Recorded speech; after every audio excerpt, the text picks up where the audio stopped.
Ngowi TV, informed economists and business perspective. The title of the book is Lifting the Veil of Secrecy, Perspectives on International Taxation and Capital Flight from Africa. And the title, Lifting, the first part of the title, Lifting the Veil of Secrecy, refers to the challenges we experience with respect to tax havens. Secrecy is a main feature of tax havens, which facilitates international tax evasion and avoidance by both multinational companies, by the rich, wealthy individuals, but also it facilitates money laundering by criminal organizations and so on. And there is a lot of myths around this. People are concerned. Governments have also in a number of countries tried to address the issue, but there is a lot of myths around it. So what we have tried in the book is to make it understandable for also common people. What is this about? How can you understand the main challenges related to international taxation, to tax havens? What are the key concepts here? And because very often the debate is between experts, by experts, and it is a debate which in a way sidelines the general public. And we think this is an issue which is too important to be left to only the experts, whether they experts are in the government or in private sector, international organizations like the IMF or the World Bank. We think this is an issue which really requires engagement, knowledge-based engagement by the general public, by civil society, media, private sector, academicians and so on. And that is what we hope this book can achieve, that it can contribute to both to a more engaged but also a more informed public debate on the issues related to international taxation and capital flight from Africa. The problem is huge, and it is related partly to the fact that many of the multinational companies, they use tax havens to minimize their tax obligations. It's fully legal. This is how the international tax system is constructed. It's legal, most of those operations, but many countries, they suffer because they see limited revenues in return from, for instance, extractive sectors like the mining sector, but also when it comes to renewable resource extraction from forestry and fisheries and so on. But we also see that is a big challenge in other sectors like telecommunications, also in finance sectors. That is one part of the challenge. Another part of the challenge is that the wealthy individuals, rich Africans, in general pay very little tax because they can afford to engage lawyers, accountants, advisors, consultants to advise them on how to minimize or evade taxes, how they can hide their wealth in tax havens.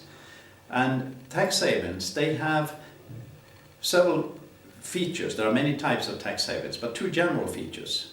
Firstly, they have low or zero taxes for foreign companies and foreign individuals, not their own citizens.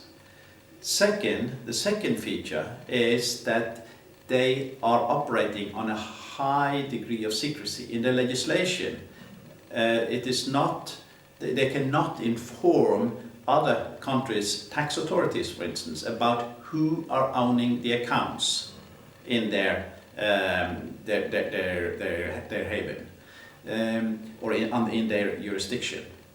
So that means also that even though, for instance, Tanzania Revenue Authority or a Revenue Authority of Zambia or a Revenue Authority in Norway knows that there are Norwegians or Tanzanians or Zambians who have accounts in specific tax havens in Bermuda or in Barbados, in Virgin Island,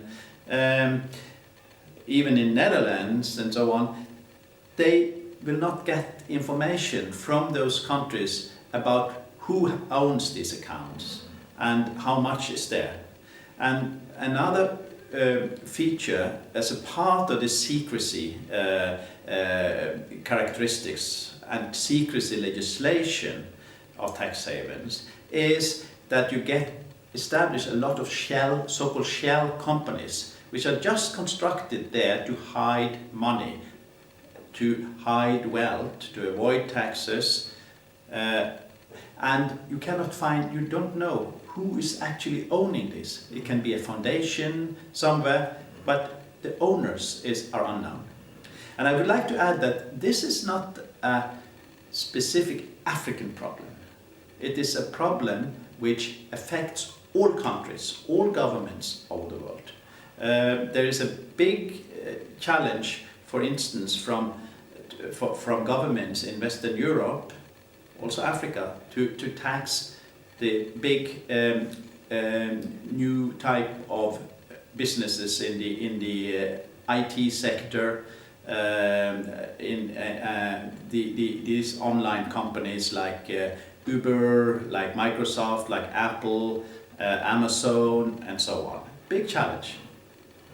So that also implies, and we are in the book, we try to unveil what is going on, the secrecy here, how these systems works, how they operate, how they have developed, who are facilitating this type of capital flows and tax evasion and avoidance. The consultancy firms, the international accounting companies, banks, international banks, heavily involved in facilitating this type of capital flight. Consequences can be very severe because there is a dramatic increase in population in Africa, dramatic, very high degree of urbanization. Urban population is growing faster in Africa than in most other regions. The urban population is often also relatively much higher educated than rural population. There are young people coming out. If they don't get jobs, this can create big trouble. We have seen what happened in North Africa a few years back, in Libya, in Algeria, in Egypt, and in worst case Syria. This is, I don't think that is something which we will see in the near future in sub-Saharan Africa. But there have been incidents where there have been riots, where people are so frustrated because they don't get jobs, they feel the government is not supporting them, that such events can happen. And therefore it's very important that the government are developing a tax revenue system which taxes domestic companies, business, individual, and the wealthy ones and the international company in a fair and reasonable way, so the government can generate revenues which then are transformed into services for the people. We hope that the book can contribute to increase the awareness of the challenge, but that it can also mobilize people by making them better understand what this is about. And then when it comes to advice to the government, the book is referring to and discussing a number of the international initiatives.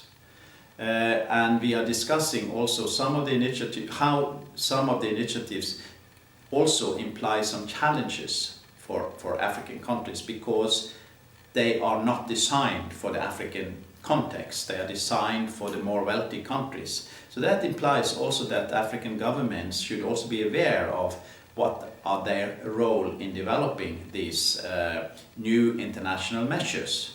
And they should demand a say They should demand an influence in this, and therefore we argue that one area where African governments can have a say is where they have a voice. One voice is for all, whether you're rich or wealthy. That's in the UN, and the UN tax office could be strengthened. But there are also many other arenas where this issue of domestic revenue mobilization can be strengthened. We have now the Addis Ababa initiative, which is very much focusing on domestic revenue mobilization, both to curb the challenges with capital flight, but also to develop the domestic tax system. And one message from the book is also that governments should not only put all the attention on the international tax system, because a lot of the challenges related to the international tax system must be handled at the international level, where African governments should be an equal part with others. But there are many important tax issues which African governments can have a direct influence on the domestic, national and local government levels.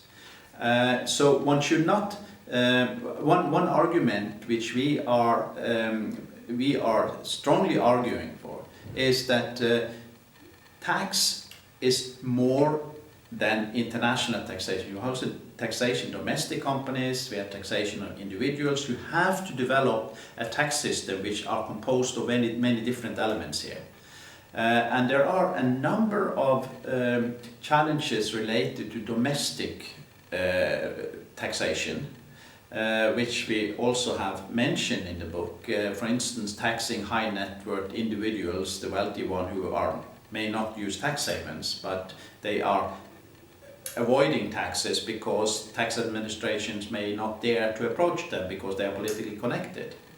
And there are examples where countries in Africa have actually targeted the wealthy ones. They have, of course, then political support to do that. In Uganda, for instance, the new high net worth individuals tax unit in Uganda Revenue Authority, when that was established and they started to collect taxes from wealthy people who have never done that, never paid taxes before, then actually huge revenues were raised in a very short time.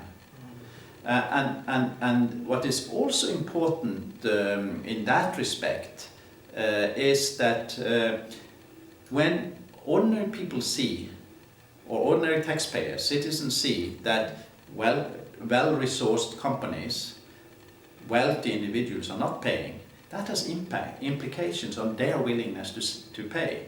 But if they see that the government treats everybody equally, then also that has implications for people's trust in government and willingness to pay tax. The book is written by experts, also for non-experts, but of course it can also be read and used by experts in this field, because we feel there's still a lot of misconceptions, misunderstanding of what this is about, but we have aimed to write a book which is accessible also for the general public. We have avoided technical terms. We have tried to make the explanations simple and accessible, and also support our arguments with examples, a lot of cases. So the book has a number of articles here which has been written by international experts, also international experts from Africa, like Leon Zendikumana, for instance.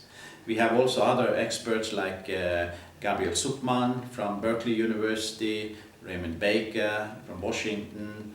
We have Annette Ogutu from University of South Africa as a contribution here. There's a number of contributions, and there are short articles which follows after sections which we, the editors, has written about, given introduction to the specific themes. And the launch yesterday was extremely well organized, well attended. It was really encouraging to see the great interest among the participants there, and there were participants from both academia, universities, from civil society organizations, from private sector and also public sector there.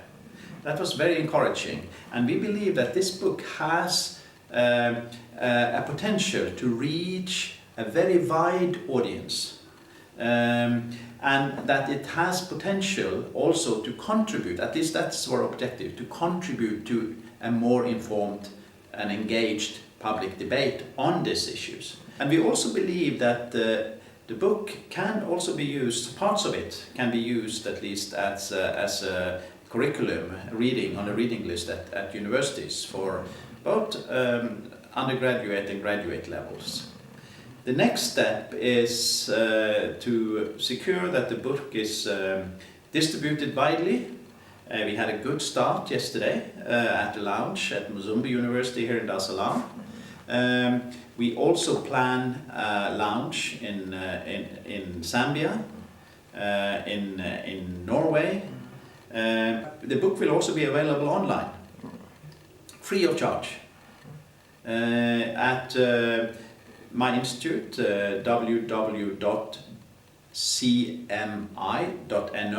It can be downloaded there, free of charge. So we really hope that that this is a book which is not being stowed away in a dusty shelf, but something which people will use and read and refer to. Or at least our ambition is that this will be one contribution to a more enlightened debate.